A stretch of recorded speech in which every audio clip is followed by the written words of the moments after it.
मफ़ूल माहू की तारीफ़। अब ये जो हमारा सबक है ये मफ़ूल लहू और मफ़ूल माहू दोनों के लिए है, तो लिहाजा मफ़ूल माहू की बहस हम अलग से कर रहे हैं, मफ़ूल लहू की बहस पीछे हो चुकी। तो कहते हैं जो मफ़ूल वाव बिमाना मा के बाद आए उसे मफ़ूल माहू कहते हैं। मफ़ूल माहू हमेशा मंसूब होता है। अब देखिए पीछे हमने तकरीबन 4 तकसीमें पढ़ ली मफ़ूल की, और अब ये जो है वो 5वीं है। और इसके अंदर अगर हम थोड़ा समझें तो जिस तरह मफ़ूल फ़ी ही एक ख़ास किस्म थी मफ़ूल की, मफ़ूल बिही, मफ़ूल फिर जो है वो लहू, अब ये जो है मफ़ूल माहू है, तो जैसे लफ्ज़ों से समझ में आ रहा है कि ये वो मफ़ूल है जो कि मा के माने में आया, मा के बाद आए। तो इसको हम मिसाल से समझते हैं। कहते हैं जा अल बर्दू वल जुब्बात, के ठंड आई यानी सर्दी आई और जो है वो उसके साथ जुब्बे आए।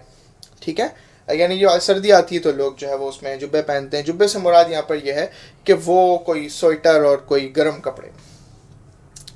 तो यहाँ पे वाव का मतलब होगा मा, कि सर्दी आई अपने साथ किसको लेके आई, जुब्बे को लेके आई। ठीक है, तो अब यहाँ पे जो वाव है ये वाव मा के माने में है, और ये अपने बाबाद को यानी वाव के बाद जो भी जो इसम आ रहा है जो मफ़ूल है, और वो जो है मफ़ूल माहू कहलाएगा। ठीक है, तो इसको इसी तरह जहन नशीन करें कि वाव जो है वो बहुत से माने देता है, उनके अंदर एक माना जो है वो मा का भी है। और ये हमें पता कैसे चलता है, ये करीने से पता चलता है। ये करीने से पता चलेगा, ये मौके मुनासबत से पता चलेगा कि ये वाव मा के माने में है। इसकी और भी बहुत सी मिसालें हैं, लेकिन इसको फ़िलहाल आप इसी मिसाल के ज़रिए याद करें, और इस मौके पे इतना समझ लें कि मफ़ूल माहू क्या होता है, और वाव जो है वो मा के माने में भी होता है। इसकी तफसील फिर मौके के ऊपर इंशाल्लाह आ जाएगी, लेकिन इतना जहन में रखें जितना इस वक्त आपके सामने है।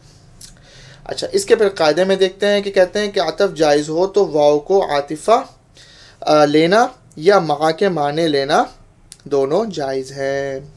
अब देखिए, वाव आपने पढ़ा कि मा के माने में भी आता है और ये आतफ़ के माने में भी आता है। अब आतफ़ का क्या मतलब होता है, अब ये पूरी एक मुकम्मल बहस है, लेकिन आसान लफ्ज़ों में यूँ समझ लें कि वाव दो इसमों को जोड़ने के लिए आता है। ठीक है, और जब वो दो इसमों को जोड़ता है इस माने में इस तरह से जोड़ता है कि पिछले इसम की जो एराब है उसी एराब को दूसरे इसम के ऊपर भी वो जारी कर देता है। तो ऐसी ये यानी आतफ़ के माने में भी आता है, और आपने पढ़ा कि वो मा के माने में भी आता है। तो ऐसी कोई सूरत मुमकिन हो सकती है जबकि एक ही वाव आतिफ़ा भी बन सके और वही वाव मा के माने में भी आ सके। तो कहते हैं कि अगर जो है वो अतफ़ के माने में भी हो, अतफ़ भी उसका जायज़ हो, तो ऐसी सूरत में जो वाव है तो उसको जो है वो आतिफ़ा ले लें या मा के माने में ले लें, दोनों जायज़ है।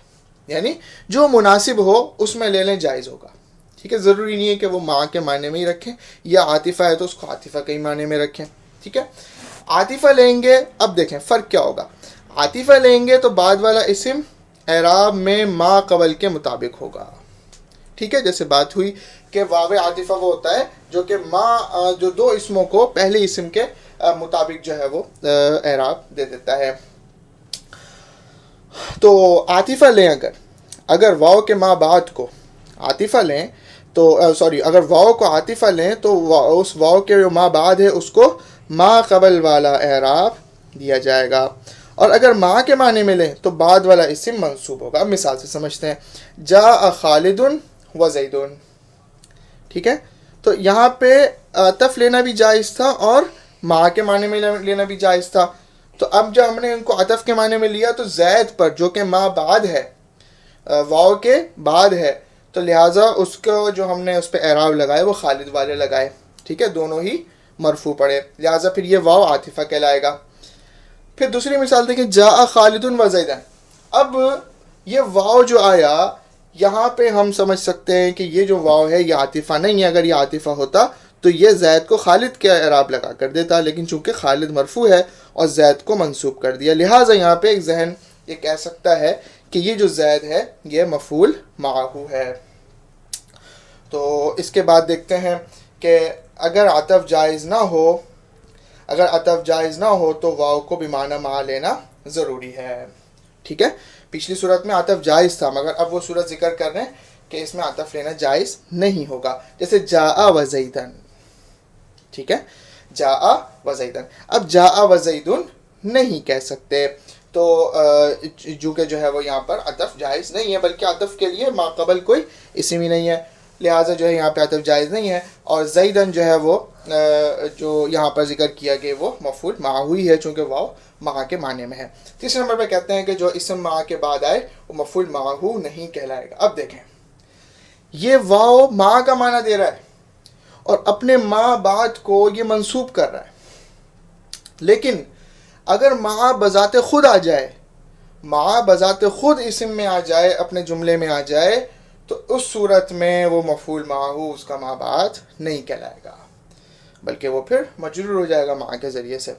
तो देखें मिसाल, ज़हबतु मा ज़ैदिन, ज़हबतु मा ज़ैदिन के अंदर ज़ैद जो है वो मफ़ूल माहू नहीं है, बल्कि जो है वो मजरूर है मा के साथ।